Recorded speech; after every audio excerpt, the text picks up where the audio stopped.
제7회 지방선거를 유권자 중심으로 관리하고 범국민적 선거 참여 분위기를 조성하기 위해 노력했던 선거자문위원회의 2차 회의가 개최됐습니다. 제7회 전국 동시지방선거를 관리했던 시도 관리과장 및 관리 담당관들이 한자리에 모여 지방선거에 대한 경험 사례를 공유하는 자리를 가졌습니다. 제7회 전국 동시지방선거 청양군 의회 의원 가선거구에서 한 표 차이로 낙선한 더불어민주당 임상기 씨가 제기한 당선 우효 소청에 대해 충청남도 선거관리위원회가 투표지 등에 대한 검증을 진행했습니다.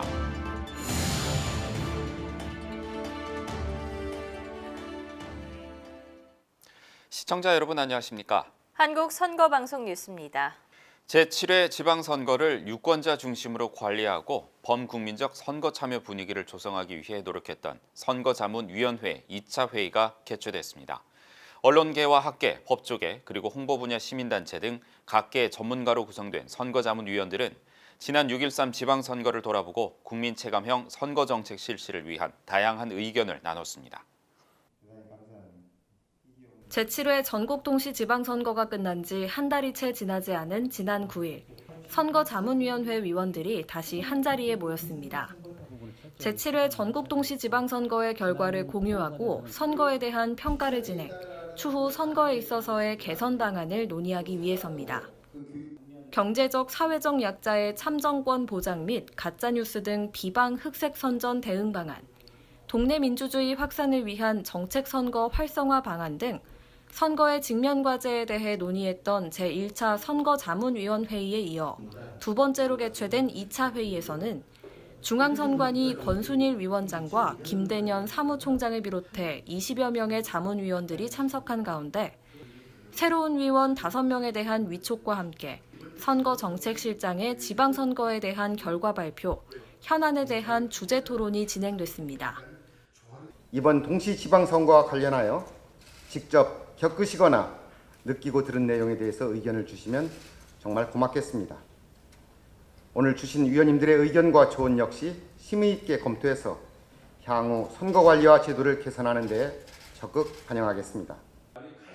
한편 선거자문위원회는 공정한 선거관리와 선거제도 선진화 등을 위해 구성한 기구로서 각계각층의 의견을 정책에 반영하고자 언론계, 학계, 법조계, 홍보 분야, 시민단체 등 각계의 전문가를 위원으로 위촉 운영하고 있으며 중앙선관위는 선거자문위원회를 지속적으로 개최하여 제시되는 다양한 의견을 정책에 적극 반영하여 보다 공정하고 현실적인 국민 체감형 선거 정책을 실시해 나갈 예정이라고 밝혔습니다.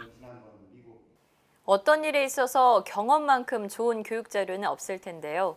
제7회 전국 동시 지방선거를 관리했던 시도 관리과장 및 관리 담당관들이 한자리에 모여 지방선거에 대한 경험 사례를 공유하는 자리를 가졌습니다. 이날 논의된 내용은 추후 선거 관리 그리고 다양한 제도를 개선함에 있어서 귀중한 자료가 될 것으로 보입니다. 6월 13일에 실시됐던 제7회 전국 동시 지방선거는 광역의원, 기초의원과 교육감 등 7개의 선거가 동시에 실시된 큰 규모의 선거였습니다. 지방선거를 보다 공정하게 관리하기 위해 밤낮 없는 노력을 기울인 현장관리자 실무자들이 한자리에 모여 지방선거 당시 현장 경험 사례를 발표하고 관리 과정에서 나타난 문제점을 공유하는 자리가 마련됐습니다.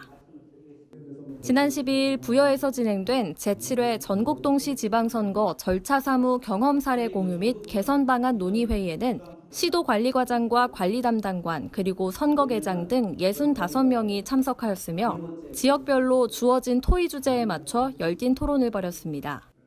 대구, 충북, 전북, 경북 지역은 선거 일반과 선거 운동에 대해, 서울, 부산, 제주는 후보자 등록 분야에 대한 발표와 토론을 진행했으며 인천과 세종 그리고 강원은 사전투표 분야, 광주, 울산, 경북, 전남은 투표, 대전과 경기, 충남은 개표 분야를 주제로 실무 경험을 발표하고 개선 방안을 함께 논의했습니다. 특히 이날 회의에 참석했던 실무자들은 경험에서 우러나오는 현실적이고 실제적인 이야기들이 추후 선거를 관리하는 데 있어서 큰 도움이 될 것 같다며 입을 모았습니다. 한편 중앙을 비롯한 각 선관위는 이날 발표되고 논의된 내용들을 취합하여 정확하고 공정한 절차 사무 진행을 위한 방안을 모색하고 향후 선거 관리의 기초 자료로 활용할 계획이라고 밝혔습니다.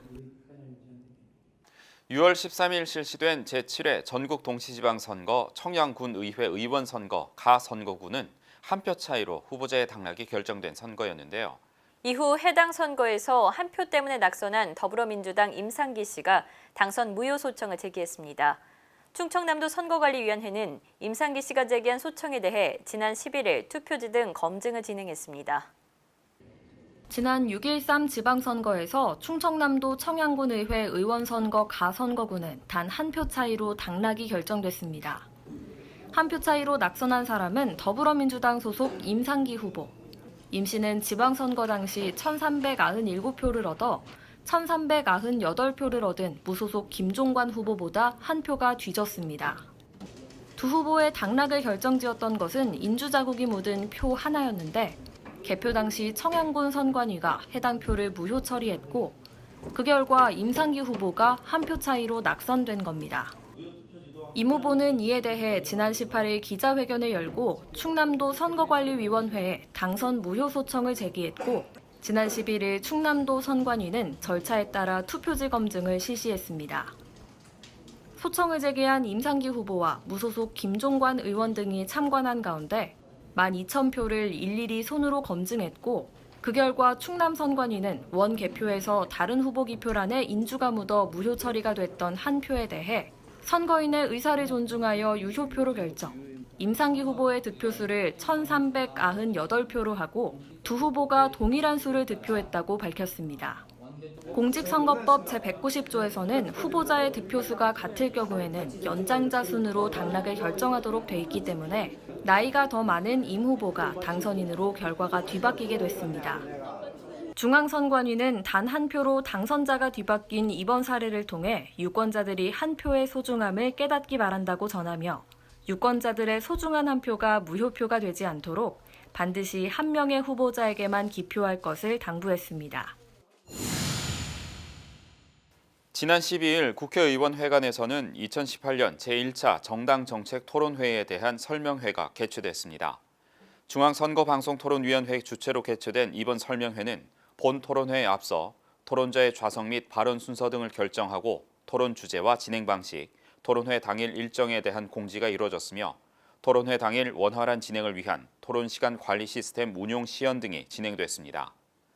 정당법 제39조에 따라 개최하는 2018년 제1차 정당정책토론회는 중앙당의 대표자, 정책연구소의 소장 또는 중앙당의 대표자가 지정하는 사람이 참석한 가운데 최저임금 인상과 근로시간 단축, 부동산 세제, 금융소득 과세 등의 현안을 주제로 오는 20일 KBS 스튜디오에서 오전 10시부터 12시까지 2시간 동안 실시되며 공중파 방송을 통해 생중계될 예정입니다. 미래를 선도하는 여성 정치 지도자 양성을 위해 마련됐던 미래 여성 지도자 아카데미가 6주간의 연수를 성황리에 마무리하고 지난 9일 수료식을 개최했습니다. 선거연수원과 한국여성변호사회 주최로 현직 여성 변호사 40명을 대상으로 개최됐던 미래 여성 지도자 아카데미는 정치관계법 등 선거와 정치에 대한 기본 교육을 시작으로 여성 변호사 출신 정치인의 멘토링 등 정치 입문 과정, 해외 선거운동 사례 분석 등 실무적 연수 프로그램으로 실시됐습니다. 선거연수원은 미래 여성 지도자 아카데미는 단순 교육연수 프로그램에서 더 나아가 선진 선거문화 정착 및 선거 참여 제고를 위한 다양한 의견이 논의되는 민주시민정치 토론의 장애 역할을 수행해 주었다며 앞으로도 다양한 계층의 정치 참여 및 정치 교육을 위한 연수 프로그램을 연구 개발할 계획이라고 밝혔습니다. 민주주의의 발전에 기여할 예비 정치, 사회 지도자들을 양성하는 민주시민정치 아카데미는 지난 11일 박성준 동국대학교 블록체인 연구센터장과 호사카 유지 세종대학교 교수를 강사로 블록체인 패러다임과 암호경제, 국제법으로 본 독도 문제를 주제로 강의를 진행했습니다. 4월 11일부터 오는 9월 12일까지 16주간 운영되는 민주시민 정치 아카데미는 선거, 정치, 경제, 사회 등에 관한 전문 과정과 역사, 인문, 문화, 언론 등 교양 과정으로 진행되며 최근까지 김홍신 밀리언셀러 작가, 홍서구 전 지식경제부 장관, 강철규 전 공정거래위원회 위원장, 중앙선관위 김대년 사무총장 등 사회 주요 인사를 강사로 초빙해 다양한 주제로 강의를 실시해 수강자들의 호응을 얻고 있습니다.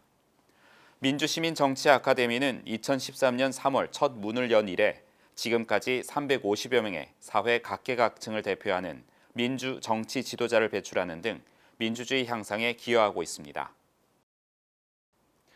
선인장이 가득한 아름다운 자연 환경, 기타를 연주하면서 축제를 즐기는 사람들, 이 모두가 열정과 예술의 나라 멕시코를 대표하는 이미지들이죠. 하지만 최근 멕시코에서 대규모 선거를 치르면서 아름다운 멕시코의 이미지가 협박, 테러, 그리고 살해로 얼룩진 일이 발생했다고 합니다.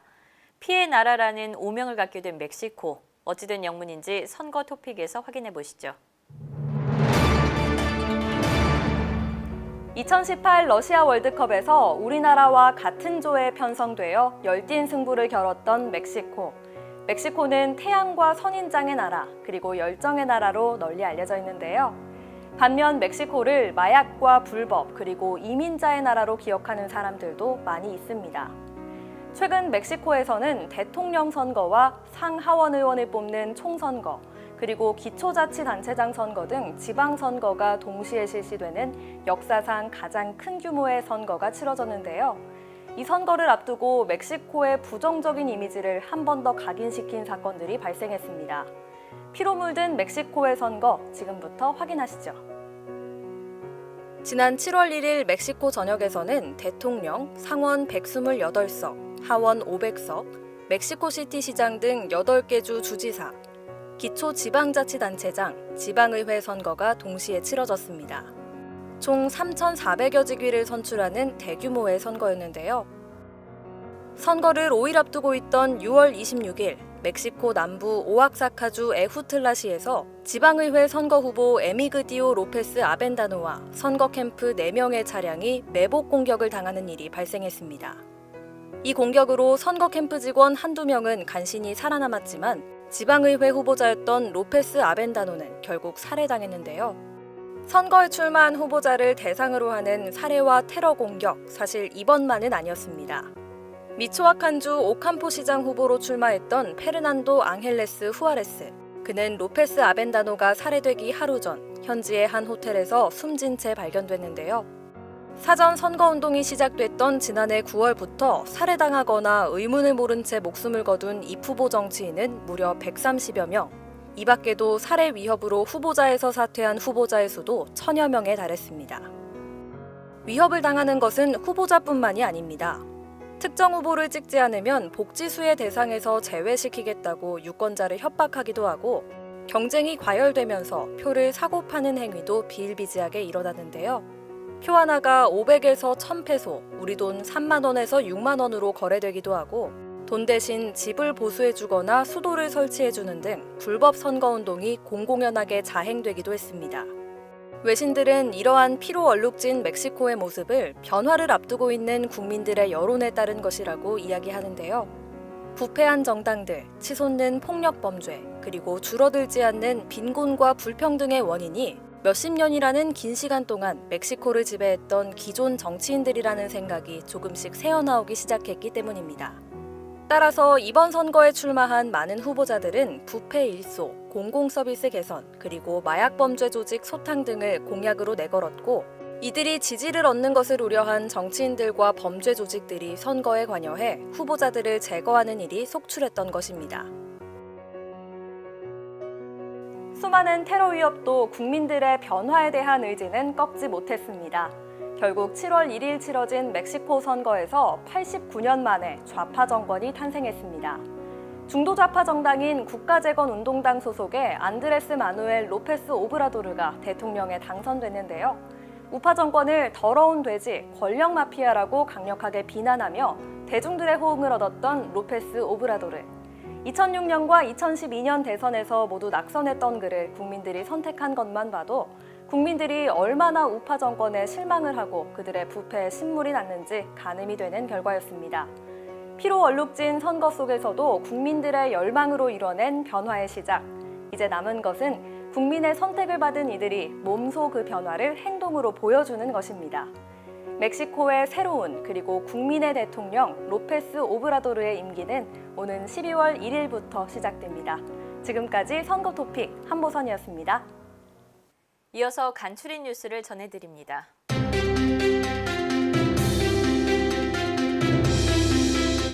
제7회 지방선거 선거 현장의 모습과 우리 동네 우리 가족 선거 이야기를 사진으로 담아내는 제6회 대한민국 선거사진 대전의 수상작이 선정됐습니다.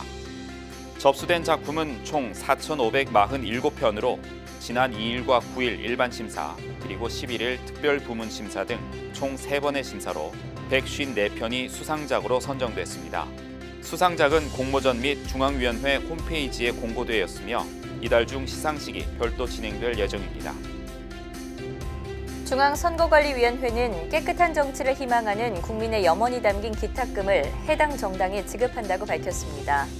이번에 지급되는 기탁금은 2018년도 2, 4분기에 해당한 것으로 총 기탁 금액은 1,170여만 원이며 7개 정당에 배분돼 지급됩니다. 기탁금은 정치자금의 하나로 정치자금을 정당에 기부하고자 하는 개인이 선거관리위원회에 기탁하는 금전이나 유가증권, 그 밖의 물건을 말하며 중앙선거관리위원회는 매 분기 말일까지 기탁된 기탁금을 해당 분기의 말일부터 14일 이내에 대상 정당에 지급하고 있습니다. 중앙선거관리위원회의 적극적인 온라인 투표 지원이 이어지고 있습니다. 버스공제 노동조합 찬반 투표 등 40건의 온라인 투표 지원이 진행됐으며 이에 따른 선거인은 총 3789명입니다. 선거 역사와 민주주의의 발자취를 따라가 보는 역사 속 그날입니다. 7월 둘째 주 역사 속 그날로 이명훈 아나운서와 함께 떠나보시죠. 러시아 현대사의 가장 극적이며 역동적인 소용돌이의 한복판에 있었던 사람이 있습니다. 바로 러시아의 첫 대통령 보리스 옐친인데요. 구소련 해체와 공산주의 붕괴, 러시아 공화국 탄생과 자본주의 이행이라는 격동의 러시아 역사를 이끈 보리스 옐친이 러시아의 첫 대통령으로 취임했던 역사 속 그날, 1991년 7월 10일로 함께 가보시죠. 보리스 옐친은 1931년 2월 1일 우랄 산맥 부근 부트카 지역에서 농부의 아들로 태어나 공업도시인 스베들로프스크에서 성장했습니다. 청년 시절 그의 첫 직업은 건축 엔지니어였으나 정치의 뜻을 품고 나이 30에 공산당에 입당했는데요. 능력을 인정받았는지 1976년 스베들로프스크 당 서기가 됐고 1981년에는 소련 공산당 중앙위원회에 올랐습니다. 그를 권력의 핵심으로 이끈 것은 당시 미하일 고르바초프 전 대통령과의 친분이었는데요. 1985년 고르바초프가 소련 공산당 서기에 취임하면서 옐친은 모스크바 당 제1서기와 당 정치국 후보위원으로 발탁. 일약 중앙정계에 발을 디디게 됐습니다. 이때 옐친은 현장 암행 사찰로 문제점을 파악한 뒤 모스크바 시내 40개 지구당 서기장 중 24명을 부패 혐의로 해임시키는 등 숙청 작업을 단행하기도 했는데요. 1987년 당 중앙위원회에서 공산당의 개혁 의지 부족을 비판하고 급진적인 개혁을 요구한 보리스 옐친은 때가 이르다는 고르바초프의 거절에 미련 없이 정치국을 떠나게 됐습니다. 이때부터 고르바초프와는 정치, 경제, 민족 문제, 이데올로기 등 거의 모든 분야에서 심한 의견 대립을 보이기도 했습니다. 정치국을 떠난 옐친은 더욱 급진적인 개혁 논리를 내세우고 대중적 지지를 확보해 나갔으며 1989년 3월 90%에 가까운 압도적인 지지로 소련 인민대의원에 당선됐습니다. 부패의 척결을 외치는 개혁의 선봉장으로 국민의 기대를 모았던 그는 그 기세로 1990년 5월에 소련의 하나인 러시아 공화국 최고 소비에트 의장으로 당선되었는데 이 자리는 러시아 공화국의 국가 원수로 간주됐습니다. 러시아 공화국은 헌법에 따라 1991년 6월 12일 러시아 역사상 최초의 직선 대통령 선거를 실시했는데요. 보리스 옐친은 당연히 유력한 후보였고 고르바초프는 다른 후보를 밀었지만 국민들의 선택은 보리스 옐친 57.3%의 득표율로 당선되어 7월 10일 러시아의 초대 대통령으로 취임했습니다. 공산주의 독재를 끝낸 뒤 취임한 만큼 보리스 옐친은 크렘린궁 광장에서 수만 명의 국민이 지켜보는 가운데 성대한 취임식을 열었습니다. 보리스 옐친이 취임한 후 8월 모스크바에서는 보수 세력이 주도해 쿠데타를 일으켰는데요. 옐친은 모스크바 시내의 도열에 있는 탱크 위에 올라가 개혁의 필요성을 역설하면서 또다시 소련 시절로 회귀할 수 없다는 강력한 신념을 밝힘으로써 60시간 만에 쿠데타를 실패로 끝나게 하는데 결정적 역할을 하며 러시아 국민들은 물론 국제사회의 지지를 이끌어내기도 했습니다. 이후 옐친은 러시아로부터 독립을 선언한 체첸 공화국의 무장 세력과 전쟁을 치렀으며 민주주의를 옹호하고 동서냉전을 종식시키는 데 큰 역할을 했습니다.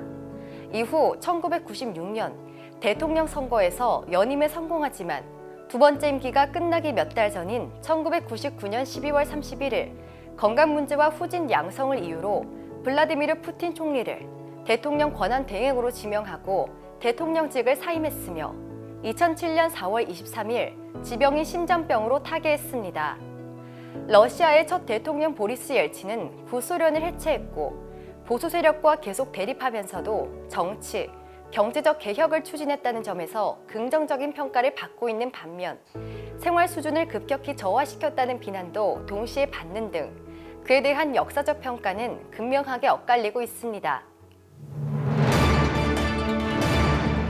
전 세계에서 민주주의가 가장 발달한 나라 중 하나인 프랑스.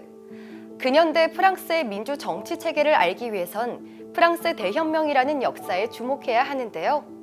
프랑스 대혁명은 전 국민이 자유로운 개인으로 왕정에 대항해 평등한 권리를 요구하기 위해 일어선 혁명으로 프랑스 대혁명은 시민혁명으로서 유럽의 민주주의에 큰 영향을 미쳤습니다.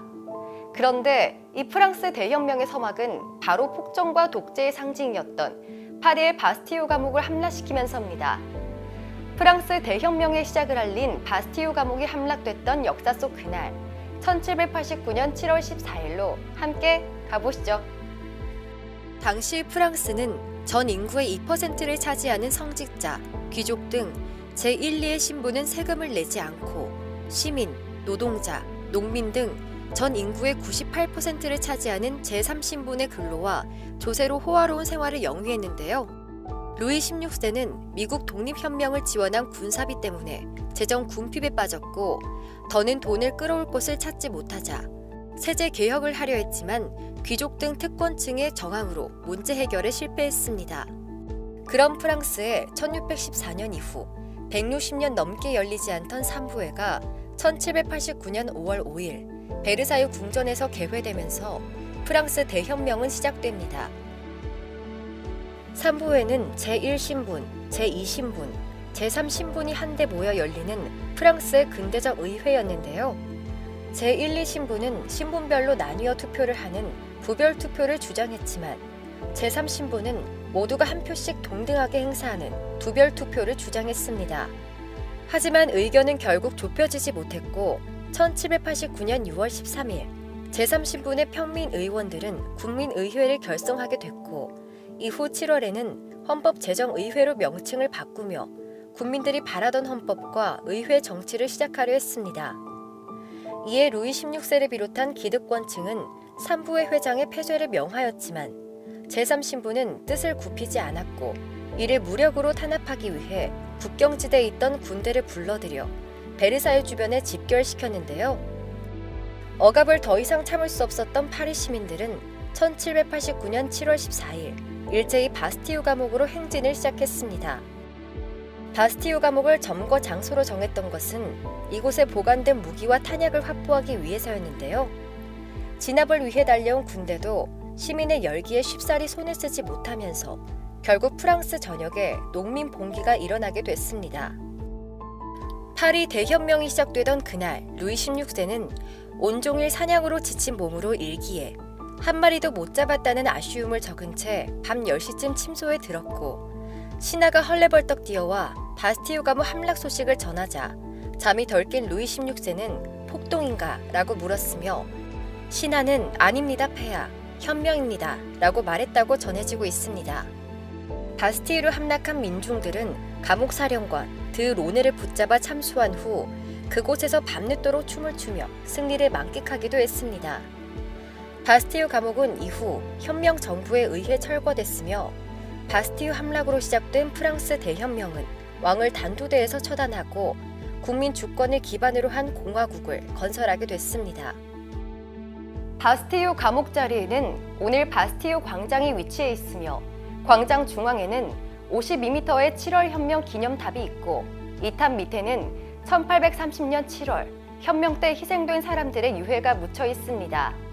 그리고 1880년부터 해마다 7월 14일을 바스티유의 날로 지정해 프랑스의 국경일로 기념하고 있으며 프랑스 대혁명의 이념인 자유, 평등, 박애의 정신은 인류가 공유하는 보편적 가치로 자리 잡아 오늘까지 이어지고 있는데요.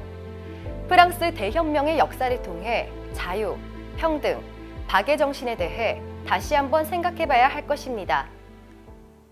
요란했던 장맛비가 그치고 이제 본격적인 무더위가 시작됐습니다. 연일 30도를 오르내리는 뜨거운 더위에 열사병과 일사병 등 온열 질환 환자가 급증하고 있는데요. 수분을 수시로 섭취하고 외출 시에는 양산과 모자로 햇볕을 최대한 차단하며 햇볕이 가장 뜨거운 낮 12시부터 오후 5시까지는 휴식을 취해야 온열 질환 예방할 수 있다고 합니다. 사소하지만 중요한 3가지 건강수칙 잘 지키셔서 건강한 여름 보내시기 바랍니다. 네, 한국 선거방송 뉴스 여기서 마치겠습니다. 시청해주신 여러분 고맙습니다.